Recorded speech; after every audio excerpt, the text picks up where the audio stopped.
Pod bývalou základnou školou v Banskej Bystrici vznikol nový edukačný priestor. Starý podzemný kryt civilnej ochrany na Magurskej ulici obnovilo občianske združenie Ochranné stavby v spolupráci s miestnou samosprávou. Organizujú v ňom exkurzie pre školy a mladej generácii chcú priblížiť najmä to, prečo sa úkryty stavali a na čo slúžia.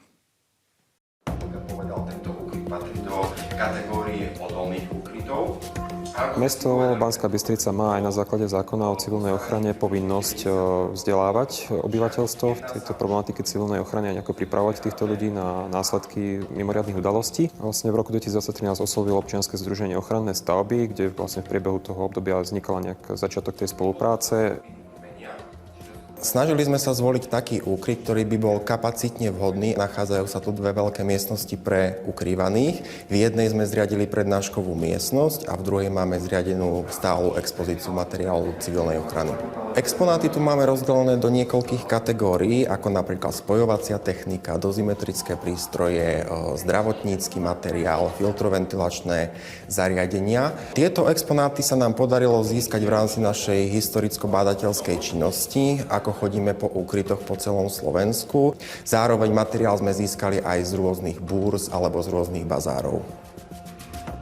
Povieme o tých úkrytoch aj o tých úlohách toho mesta, že čo má vlastne mesto na starosti na úseku civilnej ochrany. Ako sme aj na prednáške vlastne hovorili žiakom, tak úkryty v podstate poznáme tri typy. Sú to takéto, ako toto, čo máme, to je odolný úkryt, potom sú plynotesné, tie sú tiež ešte stavané v podstate v tých 50. 60. rokoch.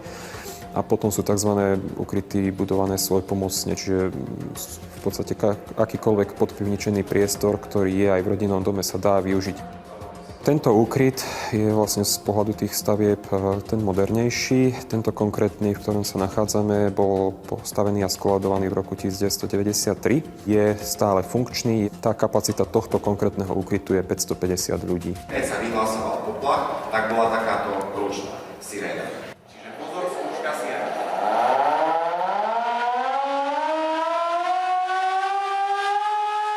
Naše prednášky sú založené na tom, že vyvraciame rôzne mýty o úkrytoch, ako napríklad tajné úkryty, že sú hlboko pod zemou, že sú len pre vyvolených. Stretávame sa takisto s mýtom, že v úkrytoch sa nachádzajú trvanlivé potraviny, že sú vybavené vodou, ale to takisto nie je pravda.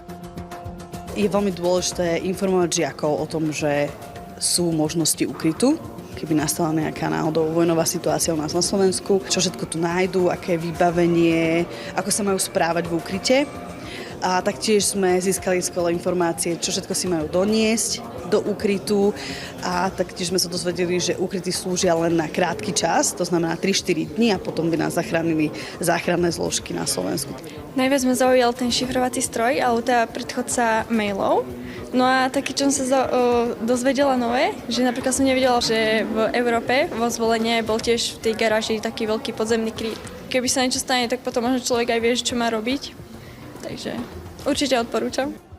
Exkurzie sú určené pre žiakov základných a stredných škôl. Trvajú zhruba približne 45 minút až hodinu s tým, aký majú žiaci záujem alebo koľko majú otázok. Vždy odporúčame, že maximálny počet žiakov, možno aj vrátanie pedagogického dozoru je 30.